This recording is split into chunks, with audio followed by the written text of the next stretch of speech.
नमस्कार श्रोताओं, हमारे चैनल अंतरदर्शन में आप सभी का स्वागत है। डॉक्टर कोमल की हसरतें भाग 3। डॉक्टर कोमल डॉक्टर आनंद को लेकर बहुत से सपने देख रही है, पर आनंद के मन में कोमल को लेकर एक तरफ जहाँ नए सिरे से रोमांच की भावनाएं जागृत हो रही है, वही वह पुरानी बातों को इतने आसानी से भुला नहीं पा रहा है और उन पुरानी बातों को लेकर एक बार फिर से सोचने लगा। कोमल से बहुत सी बातें हुई थी। बड़े दिनों तक हम दोनों बातें करते थे। हमारे परिवार वालों के साथ कोमल के माता पिता की बहुत सी बातें होती थी। उनके बहुत से बातों से हमें यह यकीन हो गया था कि कोमल और मेरी शादी पक्की हो रही है। कोमल को लेकर मेरे मन में बहुत उत्साह जग रही थी। मैं उसे लेकर कितने सारे सपने देखता था, जिसके बारे में शब्दों में बयां नहीं कर सकता, परंतु इतना तो कह सकता हूँ कि उसे लेकर जीवन के बहुत से सपने देखे थे। हम दोनों ही डॉक्टर हैं, दोनों मिलकर अपने भविष्य को संवारेंगे। समय के साथ साथ हम दोनों को कहीं न कहीं अच्छा सा ब्रांच में एडमिशन मिल जाएगा और दोनों ही एमडी कर लेंगे। परंतु अचानक उसने मॉपअप राउंड में पेड सीट में एडमिशन ले लिया। उसके एमडी में एडमिशन को लेकर मुझे भी बहुत खुशी हुई, जबकि मुझे पता चला कि उसका एनाटॉमी में एडमिशन हुआ है, पर उससे मुझे कोई फ़र्क नहीं पड़ा कि उसने कौन से सब्जेक्ट में एडमिशन लिया है।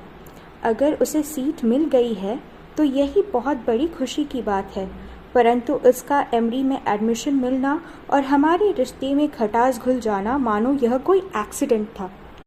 आनंद हताश होकर बैठा रहा। रात काफ़ी हो गई है, परंतु उसे नींद नहीं आ रही है। आनंद केवल कोमल और अपने रिश्ते को लेकर भावनाओं की गहराइयों में चला गया और सोचने लगा। बड़े दिनों तक हमारे घर वाले बड़े ही खुशी खुशी दिन बिता रहे थे कि अचानक कोमल की माँ के बोतल में बंद एमडी के जीन बाहर निकल कर आ गई और कोमल के द्वारा मेरे ऊपर दबाव बनाना कि क्यों ना मैं भी उसकी तरह पीजी में एडमिशन ले लूं। पर पीजी में एडमिशन पाना कोई हंसी खेल की बात है क्या? मैं चाहता तो विदेश में जाकर एमडी कर सकता था, परंतु वहाँ के एमडी को सभी जगह पर मान्यता नहीं देते। ऐसे में सोचा कि अपने ही देश में पीजी कर लूँगा, परंतु ऐसा कोई सब्जेक्ट पर जिनका कोई महत्व हो। मैंने कोमल के एनाटॉमी में पीजी करने पर कोई टिप्पणी नहीं की, क्योंकि मुझे उसे ऐसी टिप्पणी करने को भला क्या अधिकार है, और मैं भी क्या कहूँ। अगर उसे एनाटॉमी में एमडी करने पर उत्साह है तो करे, क्यों कहूँ मैं। कोमल खुद ही समझदार है, ऐसे भी मुझे कुछ कहना कतई उचित नहीं लगता। भविष्य में जब उसे एहसास होगा कि उसने एनाटॉमी में पीजी कर के लाभ किया या नुकसान, तब खुद ही उसे अपने डिसीजन पर पछताना पड़ेगा। पर मैं कौन होता हूँ उसे कुछ कहने वाला। एडमिशन लेकर बहुत बड़ी गलती की है, वह भी मॉपअप राउंड में। 1-2 साल और देरी कर लेती, उसे क्या लाभ मिला। झटपट उसने एमडी में एडमिशन ले लिया।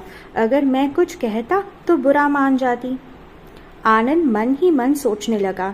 मुझे तो तब ही समझ में आ गया जब उसकी माँ के बोतल से एमडी की जीन बाहर निकल आ गई और उनके बेटी के एमडी बनने की एबस में यह भी एक एमडी वाले लड़के से अपनी बेटी की शादी करने के ख्वाब सजाए हुए मुझ पर दबाव बनाने लगे कि अगर मैं भी एमडी कर लूँ तो कोमल की शादी मुझसे हो सकती है, नहीं तो मुझे कोमल में से शादी करने का ख्वाब त्यागना होगा।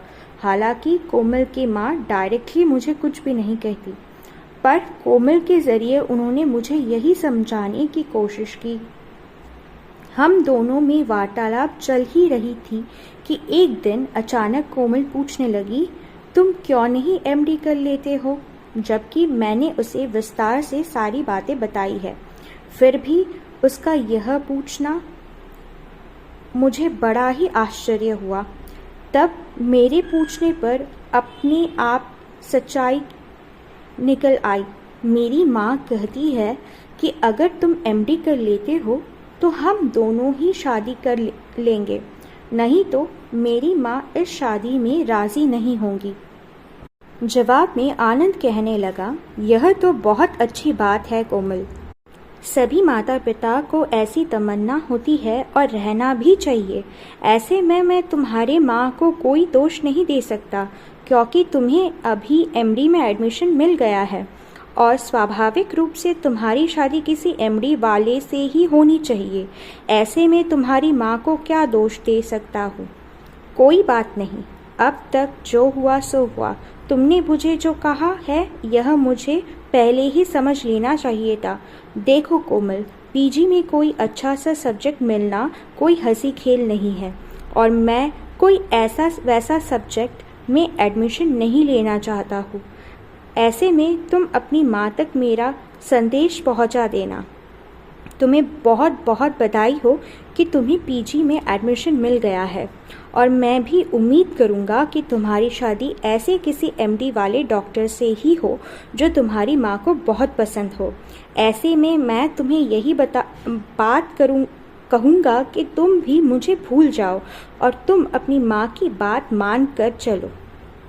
आनंद की बात कोमल को अच्छी तो नहीं लगी, पर वह भी क्या कर सकती है। वह बार बार आनंद को यही बात कहने लगी, आनंद, मेरी बातों को गलत मत समझो। असल में मेरे माता पिता को तुम्हें तथा तुम्हारे परिवार वाले बहुत पसंद आए, पर यह एमडी के वजह से अब उनका मन कुछ ऐसी भावनाएं आ गई है। वह लोग यही चाहते हैं कि तुम भी एमडी कर लो ताकि हम दोनों की शादी करवा दें। ऐसे में आनंद कहने लगा, इसका मतलब है कि अगर मैं एमडी नहीं करूँगा तो तुम्हारी शादी मुझसे नहीं होगी, यही बात है ना? कोई बात नहीं कोमल, मुझ जैसे नालायक से तुम्हें शादी करने को कौन कह रहा है? मैं तो नहीं कह रहा हूँ ना। तुम्हारे माता पिता जहाँ पर चाहे तुम वहीं पर शादी करके अपना सुखी जीवन बिताओ, पर मुझ पर ऐसे दबाव मत डालो कि मैं अपने रास्ते से भटक जाऊँ और कोई भी सब्जेक्ट लेकर पीजी कर लूँ। जैसे जैसे समय गुजरता गया, कोमल और आनंद के बीच की दूरियां बढ़ती चली गई। कोमल एमडी में एडमिशन लेने के पश्चात पढ़ाई में और अपनी ड्यूटी में व्यस्त हो जाती है, तो आनंद भी अपनी ड्यूटी में व्यस्त रहता है। पर गुजरते समय के साथ साथ दोनों में रोमांस बढ़ने की बजाय अब धीरे धीरे बात भी बंद हो जाती है। ऐसे में एक तरफ जहाँ आनंद निश्चित हो जाता है कि आनंद और कोमल की जोड़ी नहीं बन सकती, वही आनंद के घर वाले भी यह बात समझ गए कि कोमल उनके घर की बहू नहीं बन सकती।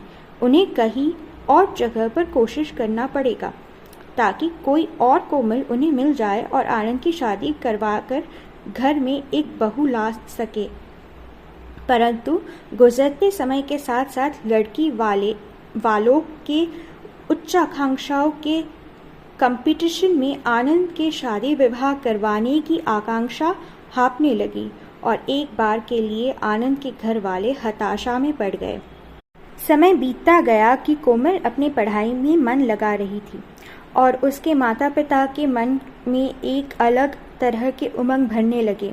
घर वालों की आकांक्षाओं के साथ कोमल अपनी आकांक्षाओं को जोड़कर देखने लगी। ऐसे में कोमल के माता पिता अपने हिसाब से मैट्रिमोनी साइट पर बैठे अपनी लड़की के लिए एक उत्तम दर्जे के पात्र की खोज करने लगे और बहुत से पात्र पक्ष के साथ उनकी आपसी वार्तालाप होती रही, परंतु उन्हें उचित वर नहीं मिल पाया। जो भी कोई उचित पात्र मिलते हैं उन्हें फ़ोन करके अपनी मन की बात कहते हैं, तो पर उनकी तरफ से कोई उचित जवाब नहीं मिलता। कोई न कोई बहाने रिश्ते की बात किसी भी निष्कर्ष तक नहीं पहुंच पाती और जो भी लड़के वाले अपनी तरफ से उन्हें अनुरोध करते वहां पर उन्हें 16 आने पसंद नहीं आते। उनमें से अधिकतर या तो केवल MBBS डॉक्टर है जो MD कर रहे हैं, उनमें से कोई तो ऐसी सब्जेक्ट को लेकर MD किया है जो उन्हें भी पसंद नहीं है, क्योंकि यह भी अपनी तरफ से उम्मीद लगाकर बैठे हैं कि या तो कोई ऊंचे मेडिसिन या तो कोई ऊंची सर्जरी वाले कोई डॉक्टर से उनकी बेटी कोमल की शादी हो। पर जब भी कोई कोमल से एनाटॉमी में पीजी करने की बात सुनता है तो अपने आप ही पीछे हट जाता है, क्योंकि अक्सर सभी यही चाहते हैं कि उनकी बहू भी कोई क्लिनिकल डॉक्टर हो। कोमल को कभी कभी आकांक्षा की बात याद आती है, कोमल के माँ के ममेरे बहन जो अपने माता पिता के उच्च आकांक्षाओं की भेंट चढ़ गई है, क्योंकि बहुत से बातें कोमल अपनी माँ से उसकी जीवन की कहानी के रूप में सुना करती थी। वह एक डॉक्टर है, आकांक्षा बहुत खूबसूरत है, डॉक्टर आकाश भी बहुत सुंदर है। दोनों में बड़े लंबे समय तक प्यार मोहब्बत चलता रहा, परंतु आकांक्षा के घर वाले अपनी स्टेटस के खातिर उसके प्यार की बलि चढ़ा दिया। आखिर में बेचारी आकांक्षा अपनी जीवन से हरे थके गुमनाम से जीवन बिता रही थी और एक क्रिश्चियन चैरिटेबल ट्रस्ट में जाकर रह रही थी। वहां पर लोगों के सेवा में अपने को उत्सर्ग कर दिया था, जिसकी कहानी सचमुच बहुत ही प्रेरणादायक है। जीवन के आखिरी पलों में जाकर उसका खोया हुआ प्यार मिला, जब तक उसके जीवन के सब कुछ खत्म हो चुका था। उसके जीवन के उज्ज्वलता तथा खूबसूरती सब तथा प्यार मोहब्बत आशा आकांक्षाएं सब कुछ तबाह हो गया था और एक शिरकाय शरीर में केवल अपनी दिन गुजार रही थी कि फिर से ईश्वर की कृपा हुई कि उसे अपना प्यार वापस मिल गया, जो उसे अपना लिया और लगभग 50 वर्ष की उम्र के उपरांत अपना जीवन पटरी पर लाकर खड़ा किया। कोमल मन ही मन सोचने लगी, ऐसे बहुत से लोगों के जीवन तथा मेरी माँ जानती है। उनकी बुआ जी की 5 बेटियां हैं, कंचन, कनक, अनुराधा, विपाशा और विशाखा, जो पढ़ाई लिखाई में अव्वल दर्जे की है और अपने मेहनत और लगन के साथ सब के सब डॉक्टर बन गए और सभी ने पीजी भी कर लिया। अब वह बड़े बड़े डॉक्टर है, पर उन्हें कभी कोई अपने पसंद का लड़का नहीं मिला। ऐसे में उनकी शादी नहीं हुई। बड़े लंबे समय के अंतराल में विशाखा और विपाशा अपने लिए वर की तलाश करते हुए लगभग 40 से 50 वर्ष की उम्र में जाकर शादी करके अपना घर सजाया, परंतु बड़ी तीनों बहनें कंचन, कनक और अनुराधा कभी शादी नहीं की और सभी ने अपने बुढ़ापे में जाकर एक एक बच्ची को अडॉप्ट कर लिया और उनकी परवरिश की, जो अब शायद डॉक्टर की पढ़ाई कर रही होंगी। मेरी माँ कहती है सभी बहनें बहुत ही खूबसूरत तो थी, पर उन्हें अपने ऊपर बहुत अहंकार रहा और यही कारण है कि उन्हें कभी लड़के पसंद नहीं आते। उन्हें ऐसा लगता है कि शादी करने पर अपना स्वतंत्रता खत्म हो जाएगा, अतः किसी से शादी नहीं करेंगे। या तो ऐसा कोई लड़का उनसे शादी करे जो जीवन भर उनकी सेवा में तत्पर रहे, परंतु कोई अनपढ़ लोग ही अपने से सदा उनकी सेवा में तत्पर रह सकता है। कोई भी पढ़ा लिखा लड़का तथा डॉक्टर अपनी नौकरी तो करेगा ही ना। ऐसे में सदा अपनी पत्नी की सेवा में तत्पर रहेगा, यह कह पाना मुश्किल है। अपने लिए वह ढूंढते ढूंढते उनकी शादी का उम्र पार कर गए और उम्र भर कुंवारे ही रह गए। कोमल मन ही मन सोचने लगी, कहीं न कहीं हमारी जीवन हमारी उच्च आकांक्षाओं की भेंट चढ़ जाती है। देखते ही देखते समय बीत गया, पता ही नहीं चल पाया। कोमल की उम्र बढ़ती गई। कोमल ने एमडी तो कर लिया, पर वहीं पर रह गई जहाँ 5 वर्ष पहले थी।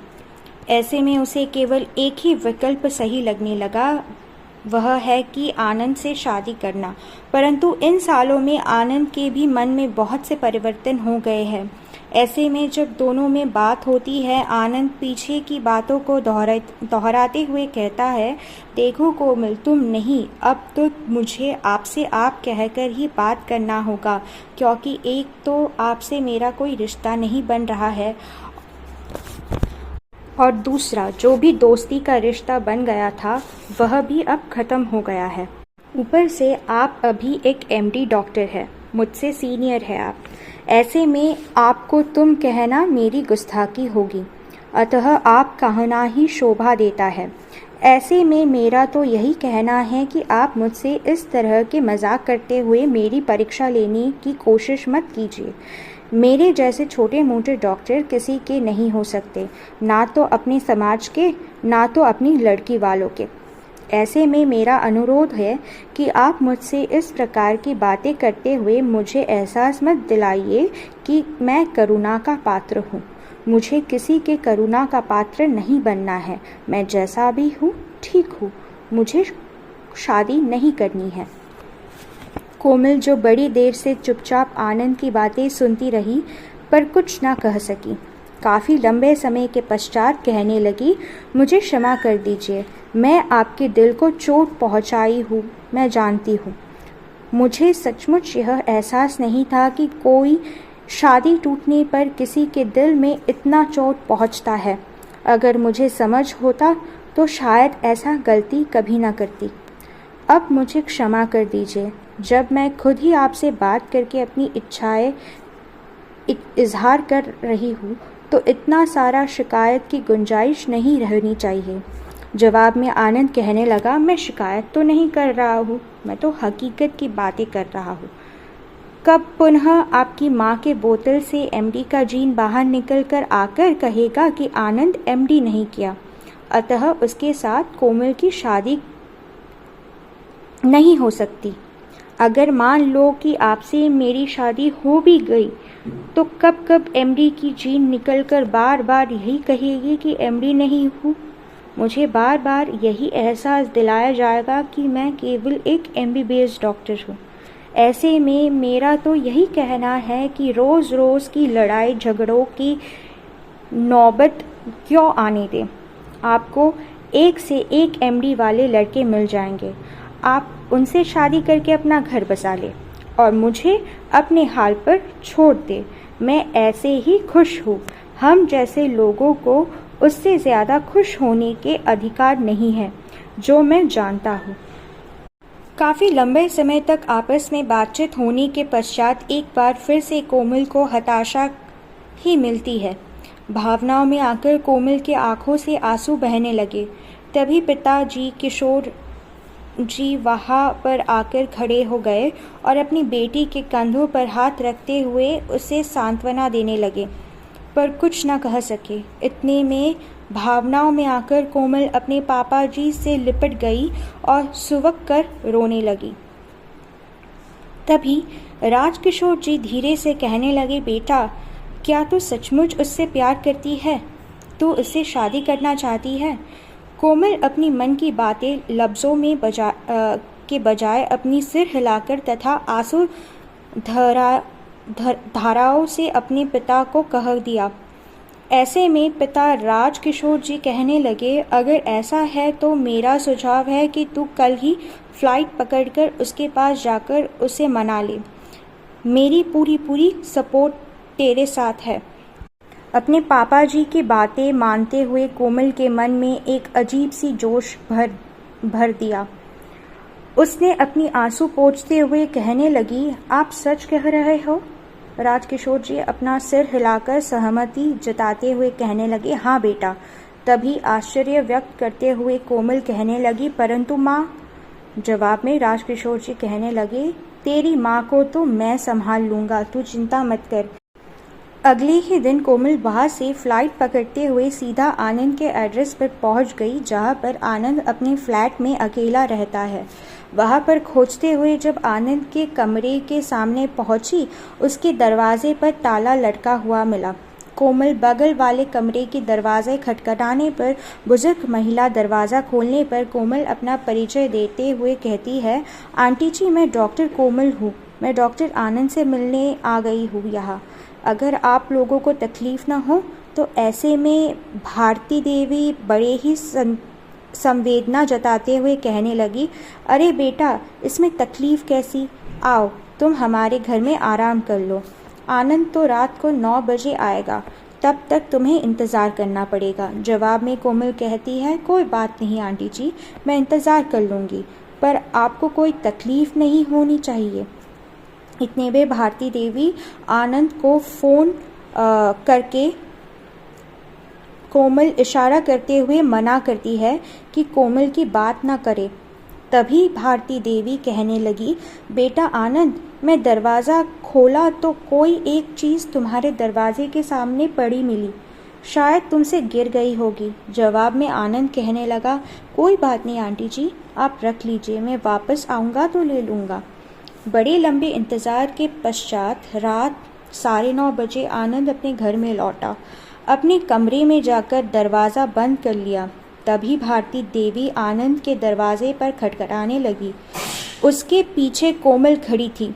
दरवाज़ा खोलने के पश्चात भारती देवी कहने लगी, आनंद बेटा तुम्हारे सामने।